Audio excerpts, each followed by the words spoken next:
आज अभी today is the first session where हमारे जो दोनों बैचेस हैं आर बीइंग मर्ज्ड. तो from now on you guys will be practising और doing all the sessions together. तो बैच 1 जो है बैच 2 वो आप लोग साथ में हो.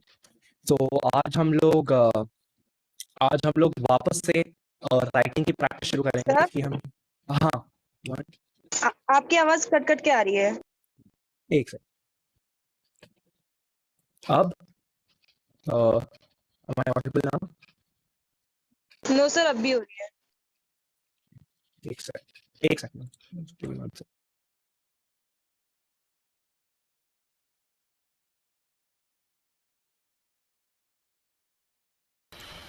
Is it fine now? मैं एक बार लीव करके ज्वाइन कर रही हूँ, शायद मेरे फोन में प्रॉब्लम हो.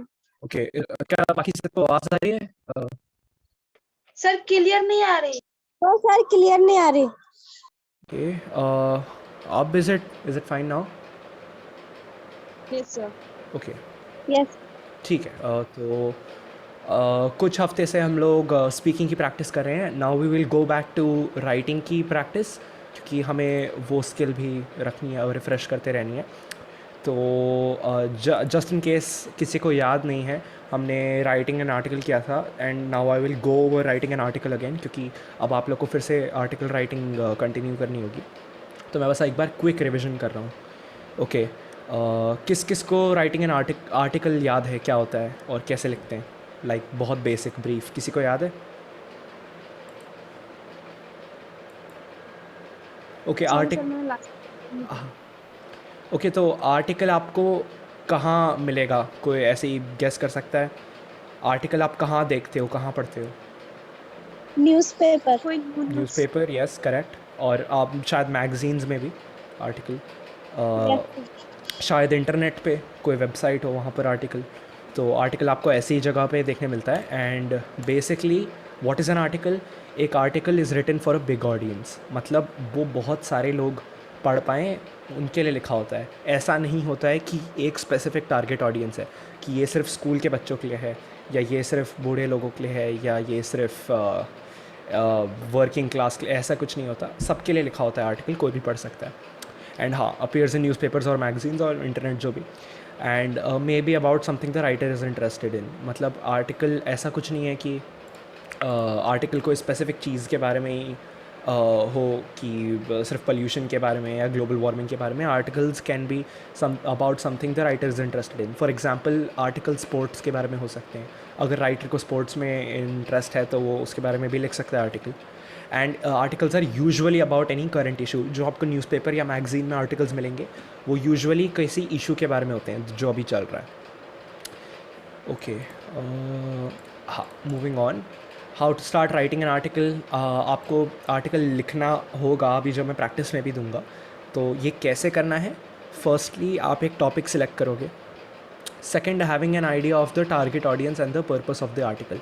अब हाँ, मैंने पिछले वाले में स्लाइड में आपको बोला कि it's written for a big audience, लेकिन फिर भी अगर आपको जनरल आइडिया हो कि आप किसके लिए लिख रहे हो तो वो यूजुअली ठीक रहता है.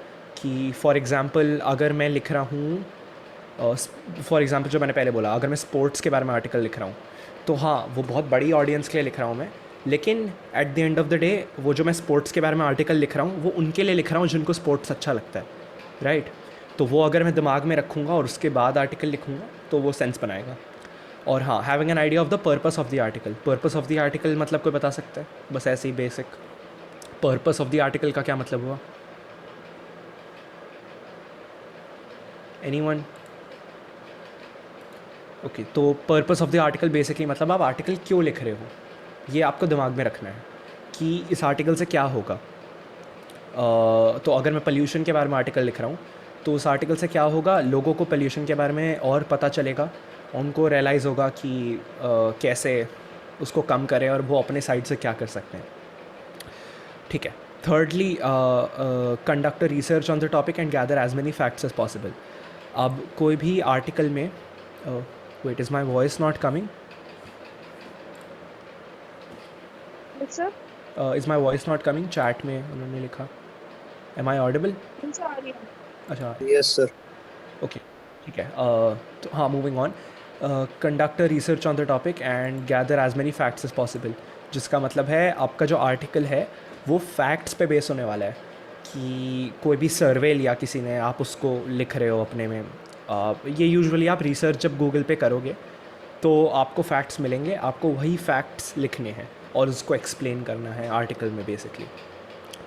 ठीक है। और फोर्थली, ऑर्गेनाइज दिस इन्फॉर्मेशन।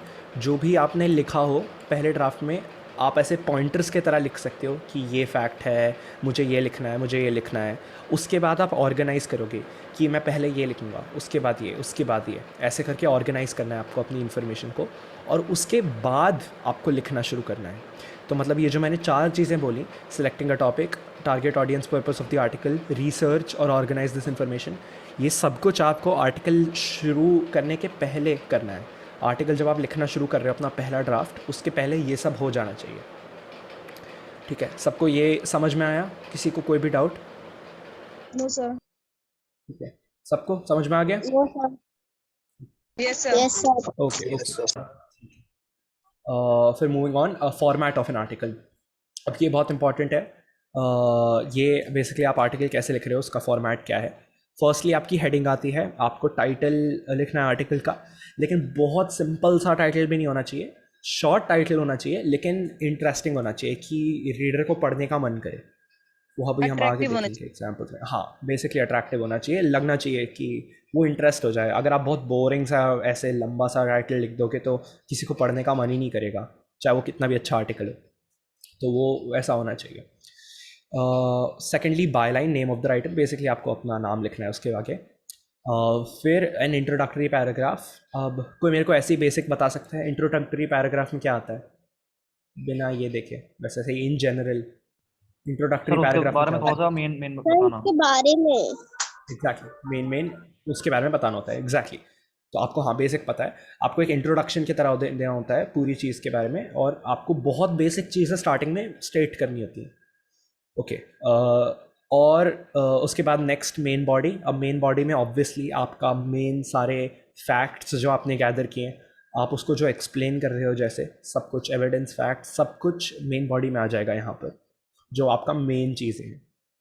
ठीक है, मेन बॉडी में तो ऐसा कोई डाउट नहीं, वो तो सिंपल। फिर थर्डली, एडिशनल इन्फॉर्मेशन।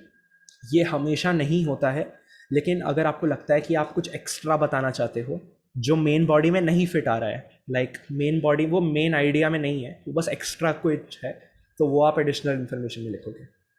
लेकिन हाँ, वो एडिशनल इन्फॉर्मेशन ज़रूरी नहीं है, ऑप्शनल है। फिर लास्टली कंक्लूजन। जो भी आपने कंक्लूजन थोड़ा सा सिमिलर होता है इंट्रोडक्टरी पैराग्राफ से, लेकिन बेसिकली कंक्लूजन में आप पूरा जो भी आपने अभी तक बोला उसको बहुत कम लाइंस में समराइज कर दोगे, बेसिक आपका आइडिया बता दोगे, और आप अपना पर्पस ऑफ द आर्टिकल एक बार स्टेट कर दोगे बेसिकली। ठीक है, आपको ये समझ में आया हर पॉइंट यहाँ पर? Yes sir. Yes yes sir. Sir. Okay, किसी को Yes, कोई sir. डाउट? No, sir. ठीक है, किसी को कोई भी डाउट हो तो आप बीच में पूछ सकते हो। ठीक है, ओके। तो Okay, sir. Moving on, format of an article हो गया। अब हम लोग बस ऐसे ही एक एग्जांपल देखेंगे। Water conservation, are we even doing anything. अब ये बहुत, अगर आप नोटिस करोगे, ये बहुत इंटरेस्टिंग सा, शॉर्ट सा और बहुत इंटरेस्टिंग हेडिंग है। इसमें आपको एक्चुअली में पढ़ने का मन करेगा। इसमें ऐसा नहीं है कि वाटर कंजर्वेशन और बहुत लंबा लंबा उसको एक्सप्लेन करने की कोशिश की है हेडिंग में ही। बहुत सिंपल, शॉर्ट और अट्रैक्टिव सा हेडिंग है ये। और उसके बाद अगर आप पढ़ना चाहो तो आप पढ़ सकते हो इसमें introduction, we know how water an essential source on which the entire human race depends. अब इसमें इसने क्या किया है, इंट्रोडक्शन में इसने बहुत जनरल सा इंट्रोडक्शन दिया है वाटर के बारे में, कि कैसे वाटर इंपॉर्टेंट होता है, कैसे there are lacks of people in India who are already facing. Basically उसने ये बताने की कोशिश की है कि कैसे वाटर स्कैरसिटी या वाटर की कमी एक प्रॉब्लम है। उसने एक इंट्रोडक्शन दिया है। अब अगर हम पैराग्राफ 2 पे जाएं, जो हमारी मेन बॉडी है, उसमें अगर आप देखो, around 70% of the earth surface is covered by water. ये जो आप नंबर्स देख रहे हो, ये सारे क्या हैं, तो बता सकता है? ये जो सर सारे एक बार नंबर्स रिपीट हैं, ये अब ये मेन बॉडी पे आ गए हैं हम। किसी को बेसिकली याद है मेन बॉडी में क्या होता है? एक बहुत इंपॉर्टेंट वर्ड है। सर कि उसके बारे में बताया जाता है कि क्या है और उससे हम कैसे बच सकते हैं। हाँ जी, लेकिन लेकिन एक वर्ड होता है मेन बॉडी में जो मेनली होते हैं, जो आप रिसर्च करके गैदर करते हो। सो उसके डीप पॉइंट्स और फैक्ट्स। हाँ, फैक्ट्स, एग्जैक्टली। तो मेन बॉडी में यहाँ पर फैक्ट्स आ रहे हैं।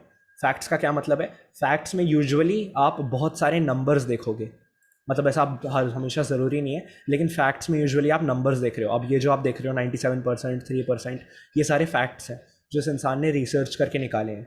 अब वो उन फैक्ट्स को स्टेट कर रहा है और उसके बाद उसको एक्सप्लेन। ठीक है, तो आप मेन बॉडी में देख सकते हो कि ऐसा है, आपको यूजुअली ऐसा फॉर्मेट दिखेगा, और आप भी यही फॉलो करने का ट्राई कर सकते हो कि आप फैक्ट्स गैदर करो, उनको स्टेट करो और उसके बाद एक्सप्लेन करो। तो इसमें यही हुआ है। एंड उसके बाद थर्डली ये यहाँ पर है सॉल्यूशंस एंड कंक्लूजन।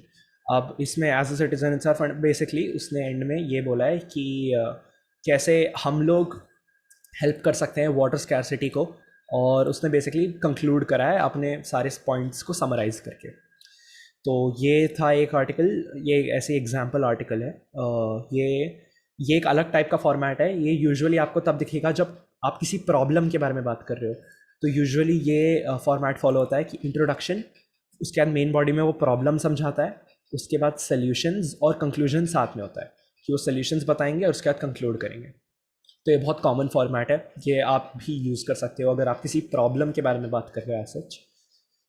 लेकिन हाँ, मूविंग ऑन, उसके बाद हमारा ये एक और एग्जांपल है। अब इसमें आप देख सकते हो कि ये थोड़ा अलग टाइप का फॉर्मेट है इससे कंपेयर्ड। लेकिन हाँ, अगर हम स्टार्ट करें तो कोई मेरे को बता सकता है ये जो बाय पैट ब्रेनन लिखा है ये क्या है? उनके द्वारा लिखा गया है। Byline sir by line. और बेसिकली इसमें लिखा है किसने आर्टिकल लिखा है। परफेक्ट। और ये तो हमारा टॉपिक है। बट हाँ, ओके, तो अगर हम इस आर्टिकल में देखें, इसमें आप देखोगे कि मेनली फैक्ट्स हैं। इसमें आपको इतने नंबर दिखेंगे और इतने एक्सप्लेनेशन दिखेंगे, इसमें मेनली फैक्ट्स है। और ये थोड़ा अलग टाइप का आर्टिकल है। तो यहाँ पर हमारा इंट्रोडक्शन आ जाता है और उसके बाद ये हमारी मेन बॉडी है। राइट, हाँ, ये हमारी मेन बॉडी है। और बेसिकली इसमें मैंने कंक्लूजन नहीं रखा है क्योंकि ये काफ़ी बड़ा आर्टिकल है। लेकिन हाँ, आपको एक बेसिक आइडिया मिल जाता है कि कैसे आपको फैक्ट स्टेट करने हैं और उसके बाद उसके बाद उसको एक्सप्लेन करना है। तो बाद में अगर आपको मन करे तो आप रिकॉर्डिंग में यही आर्टिकल को पढ़ सकते हो अगर आपको एक बेटर आइडिया चाहिए तो। Okay, ठीक sir. है, ठीक है, किसी को सर हाँ, सॉरी। सर इसमें हेडिंग कंपलसरी लिखनी होती है क्या? हाँ जी, हेडिंग इम्पॉर्टेंट है। हेडिंग आप कुछ भी, मतलब आप बेसिक हेडिंग भी सोच सकते हो, लेकिन अगर आप इंटरेस्टिंग हेडिंग सोचो तो यूजुअली बेटर होता है क्योंकि आप एक लार्ज ऑडियंस के लिए लिख रहे हो। तो जब वो पढ़ना चाहें, आपको बेसिकली ये रखना है दिमाग में कि वो देखें और वो पढ़ना चाहें उसके बाद। तो हाँ, हेडिंग तो प्रिटी मच कंपलसरी ही होती है। ठीक है, किसी को और कोई डाउट इसके बारे में? No No, sir. sir. No sir. Okay, तो मैंने आपको लास्ट टाइम भी होमवर्क दिया था इसके बारे में। अभी इस बार मैं आपको स्पेसिफिक टॉपिक दूंगा ताकि सब लोग एक ही चीज़ लिख पाएँ और हम लोग उसको अगले क्लास में डिस्कस कर पाएँ अगर करना चाहें तो। अभी आपको आपका जो होमवर्क है, आपको how and why to stop wasting water के बारे में लिखना है। ओके, आप इसको उसको रेफरेंस की तरह यूज़ कर सकते हो, लेकिन हाँ, आपको एग्जैक्टली ऐसे नहीं लिखना है। आप अपने हिसाब से लिखो। और हाँ, आपको यही टॉपिक के बारे में लिखना है। ठीक है, तो ओके। आपका यही होमवर्क है। अगर किसी को कोई डाउट है अभी होमवर्क के बारे में या आज के सेशन के बारे में तो आप पूछ सकते हैं। No, sir. वो पक्का? No sir. No sir. Any doubt anyone? No sir. ठीक है, अगर आपको प्रॉब्लम आए लिखते हुए कोई भी आर्टिकल तो आप मेरे से पूछ सकते हो व्हाट्सएप पे। ये मैं आपको गूगल क्लासरूम पे असाइन करूँगा। और बहुत इंपॉर्टेंट चीज़ आपको याद रखना है कि how to start writing an article. आप ऐसा मत करना कि आप सीधा जा रहे हो और लिखना शुरू कर दे रहे हो। आपको ये 4 चीज़ें करना बहुत इंपॉर्टेंट है। Selecting a topic, having an idea of the target audience और the purpose of the article. जब टॉपिक सेलेक्ट किया आपने, मतलब टॉपिक तो सिलेक्टेड ही है, लेकिन हाँ, पर्पस ऑफ द आर्टिकल आपको दिमाग में रखना है, आप ये आर्टिकल क्यों लिख रहे हो, इस आर्टिकल का पॉइंट क्या है बेसिकली, और उसके बाद रिसर्च आपको कंडक्ट करनी है, आपको देखना है, फैक्ट्स गैदर करने हैं, और फोर्थली आपको ऑर्गेनाइज करनी है इन्फॉर्मेशन। मैं यूजुअली क्या करता हूँ, मैं पॉइंट्स में लिख देता हूँ कि मैं पहले ये लिखूँगा, इंट्रोडक्शन में मैं ये लिखूँगा, मेन बॉडी में मैं पहले ये बताऊँगा कि वाटर कैसे प्लानट में धीरे धीरे कम हो रहा है, इंडिया में कैसे प्रॉब्लम्स आ रही हैं, ऐसे करके मैं पॉइंटर्स में लिखूँगा कि मैं पहले ये लिखने वाला हूँ, फिर ये लिखने वाला हूँ, उसके बाद जाके मैं लिखना शुरू करूँगा जब मैंने पूरा ऑर्गेनाइज कर लिया। ठीक है, सबको ये मेथड समझ में आ गया? Yes sir. Yes sir. Yes sir. Okay, फिर अगर किसी को कोई डाउट नहीं है तो I think we can end for today. And सब लोग को ये होमवर्क करना है, मैं आपको ड्यू डेट दे दूंगा और गूगल क्लासरूम पे सबको ये लिखना है। Okay okay sir. ठीक है, आई थिंक फिर we can end for today.